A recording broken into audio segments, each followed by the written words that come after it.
नमस्कार साथीहरू, लोकशाही स्टडी च्यानलमा यहाँहरूलाई हार्दिक स्वागत छ।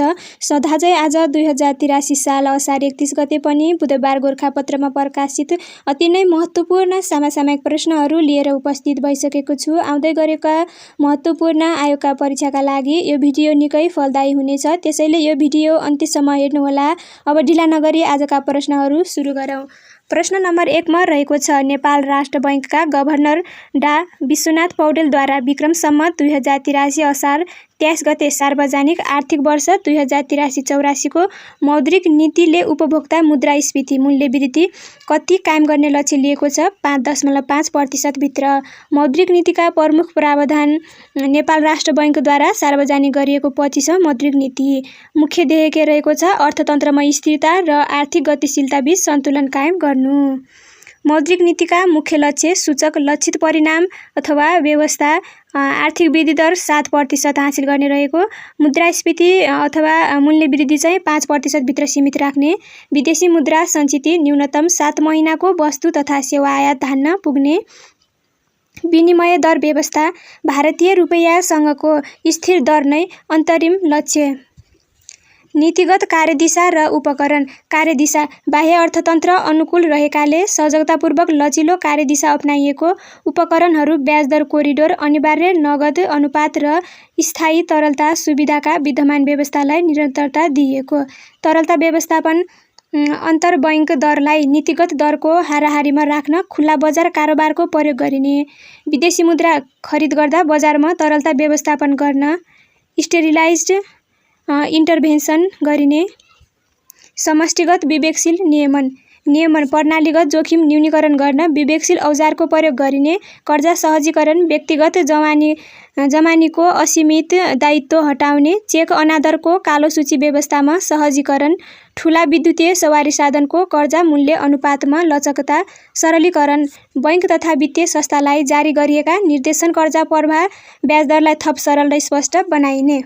त्यसैगरी प्रश्न नम्बर 2 मा रहेको छ, सन् 2026 जुलाईमा संयुक्त राष्ट्र सङ्घीय प्रहरी प्रमुखको 5औं शिखर सम्मेलन कहाँ आयोजना गरियो? अमेरिकाको न्युयोर्कमा। सन् 2026 जुलाई 7 र 8 मा नेपालबाट सहभागी नेपाल प्रहरीका महानिरीक्षक दानबहादुर कार्की र सशस्त्र प्रहरी बलका महानिरीक्षक नारायण दत्त पौडेल। प्रत्येक सदस्य राष्ट्रबाट प्रमुखसहित बढीमा 5 जना सहभागी हुन पाउने प्रावधान। राष्ट्रिय र युएन प्रहरी बीचको समन्वय मार्फत अन्तर्राष्ट्रिय शान्ति सुरक्षा र विकास सुदृढ गर्ने। मुख्य एजेन्डाहरू युएनको शान्ति स्थापना, बजेटमा परेको आर्थिक दबावलाई दृष्टिगत गर्दै कम खर्चमा बढी प्रभावकारी र सुरक्षित रूपमा कार्य सञ्चालन गर्ने। एआई र प्रविधिको प्रयोगबाट साइबर अपराध नियन्त्रण, किफायती तालिम मोडेल र क्षेत्रीय साझेदारी। त्यसैगरी प्रश्न नम्बर 3 मा रहेको छ, सन् 2026 जुलाईमा क्यारेबियन सागरमा फेला पारिएको नयाँ समुद्री जीव समुद्री स्लगको नाम के राखिएको छ? अल्डिसा भोजिना। घस्रने रातो रङको समुद्री जीव समुद्री स्लग फेला परेको स्थान क्यारेबियन सागर कहिले त? सन् 2026 जुलाईमा फेला परेको हो। नामकरण गर्ने वैज्ञानिक स्पेनका जीव वैज्ञानिक जेसस ओर्टेआ। नामकरणको कारण फिफा विश्वकप 2026 मा केप भर्डेका गोलरक्षक भोजिन्हाले गरेको उत्कृष्ट प्रदर्शनको सम्मानमा। भोजिन्हाको पुरा नाम जोसिमार जोजे एभोरा डायस रहेको छ। त्यसैगरी प्रश्न नम्बर 4 मा भाषिक र सांस्कृतिक सेतुका रूपमा रामायणको सरल नेपाली अनुवाद गरी छरिएका नेपाली मनलाई एक सूत्रमा बाँध्ने र नेपाली भाषाको जग बसाल्ने आदिकवि भानुभक्त आचार्यको विक्रम सम्मत 2083 मा कतिऔं जन्मजयन्ती मनाइयो? 213औं जन्मजयन्ती मनाइयो विक्रम सम्मत 2083 साल असार 29 मा। जन्म कहिले भएको थियो त? विक्रम सम्मत 1871 असार 29 मा तनहुँ जिल्लामा भएको थियो। मनाउन थालिएको विक्रम सम्मत 2034 देखि मनाउन थालिएको। साहित्यिक उपमा आदिकवि रामायणलाई सरल नेपालीमा अनुवाद गरी भाषिक एकताको सूत्रपात उनका कृतिलाई प्रकाशमा ल्याउने व्यक्ति मोतीराम भट्ट हुन्। रामायण पढ्ने र सुन्ने संस्कारले विभिन्न भूगोलमा छरिएका नेपालीलाई एक साझा भाषिक र सांस्कृतिक पहिचान प्रदान गर्यो, जसले गर्दा उनलाई राष्ट्रिय विभूतिका रूपमा सम्मान गरिन्छ। त्यसैगरी प्रश्न नम्बर 5 मा रहेको छ आधुनिक कतारका निर्माताका रूपमा परिचित एम्बर नेपाली श्रमिकका लागि रोजगारीको नयाँ ढोका खोल्दै कतार नेपाल सम्बन्धमा नयाँ आयाम थप्ने कतारका पूर्व अमिर शेख हमद बिन खलिफा अल थानीको निधन कहिले भएको हो? सन् 2026 जुलाई 12 मा 74 वर्षको उमेरमा भएको हो। शेख हमद बिन खलिफा अल थानी कतारका पूर्व अमिर शासक अथवा राजा हुन्। उनले सन् 1995 देखि 2013 सम्म कतारको नेतृत्व गर्दै देशलाई आधुनिक कतारका रूपमा स्थापित गरेका उनलाई कतारमा फादर अफ अमिरका रूपमा सम्मानका साथ लिइन्छ। त्यसैगरी प्रश्न नम्बर 6 मा रहेको छ कर्णाली प्रदेशको सदरमुकाम वीरेन्द्रनगरमा दोस्रो कर्णाली छोरी सम्मेलन कहिले सम्पन्न भएको हो? विक्रम सम्वत 2083 जेठ 16 र 17 मा भएको हो। ज्योति फाउन्डेसनको आयोजना तथा कर्णाली प्रदेश सरकारको सामाजिक विकास मन्त्रालयको समन्वयमा सम्मेलन सम्पन्न भएको। सम्मेलनले कर्णालीका छोरीको हक अधिकार र आवाजलाई समेट्दै 10 बुँदे कर्णाली घोषणापत्र जारी गरेको। बालविवाह, लैङ्गिक विभेद, छाउपडी जस्ता कुप्रथा नै कर्णालीका छोरीको भविष्य निर्माणका मुख्य बाधक तत्त्व रहेको निष्कर्ष सम्मेलनले निकालेको। त्यसैगरी प्रश्न नम्बर 7 मा रहेको छ विश्वको सबैभन्दा सानो गणतान्त्रिक मुलुक नाउरूको संसदले देशको नाम परिवर्तन गरी नाउएरो राख्ने प्रस्ताव कहिले पारित गरेको हो? सन् 2026 मे 12 मा नाउरूको संसदले देशको नाम परिवर्तन गरी नाउएरो राख्ने प्रस्ताव सर्वसम्मत रूपमा पारित गरेको। नाउरू विश्वको सबैभन्दा सानो गणतान्त्रिक राष्ट्र हुनका साथै क्षेत्रफलको हिसाबले विश्वकै तेस्रो सानो देश हो। प्रशान्त महासागरीय क्षेत्रमा अवस्थित यो टापु राष्ट्र सन् 1968 मा अस्ट्रेलियाको औपनिवेशिक नियन्त्रणबाट स्वतन्त्र भएको थियो। संसदबाट प्रस्ताव पारित भइसके पनि यस नयाँ नामलाई औपचारिक रूपमा कार्यान्वयनमा ल्याउन अब त्यहाँ जनमत सङ्ग्रह गरिने बताइएको छ।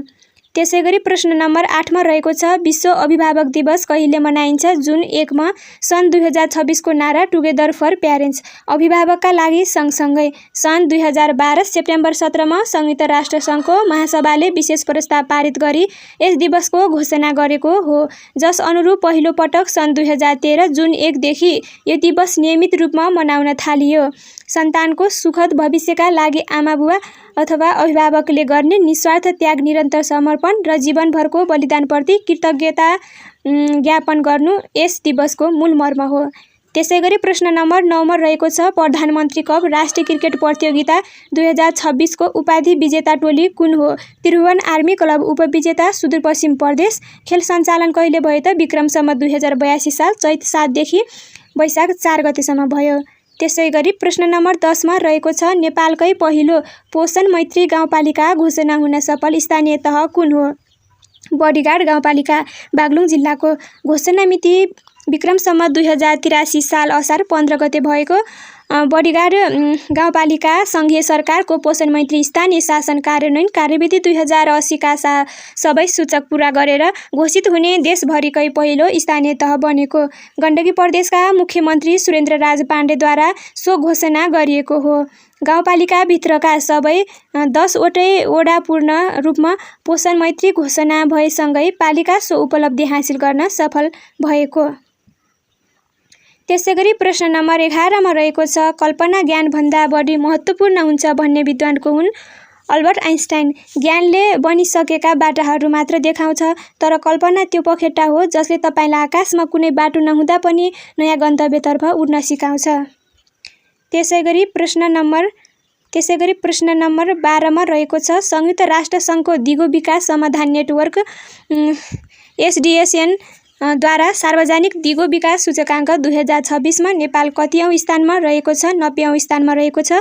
प्राप्त गरेको अङ्क 68.7 रहेको छ। सन् 2025 मा नेपालको स्थान 85औँ रहेको। सूचकाङ्कमा समावेश मुलुक 169 रहेको। शीर्ष 10 स्थानमा रहेका राष्ट्रहरू यहाँ दिएको छ र यहाँ 3 देशहरूको प्राप्त अङ्क पनि दिएको छ। त्यसैगरी पहिलो नम्बरमा फिनल्यान्ड पर्दछ, 87.4 प्राप्त अङ्क रहेको छ। त्यसपछि स्विडेन, त्यसपछि डेनमार्क, त्यसपछि नर्वे, त्यसपछि जर्मनी, त्यसपछि अस्ट्रिया, त्यसपछि फ्रान्स, त्यसपछि युनाइटेड किङडम, बेलायत, आइसल्यान्ड, चेक रिपब्लिक रहेको छ 10 स्थानमा। त्यसैगरी यहाँ अन्तिम 10 स्थानमा रहेका राष्ट्रहरू दिएको छ। सबैभन्दा अन्तिममा रहेको राष्ट्र चाहिँ 160 स्थानमा नाइजर रहेको छ। प्राप्त अङ्क 49.6 रहेको छ।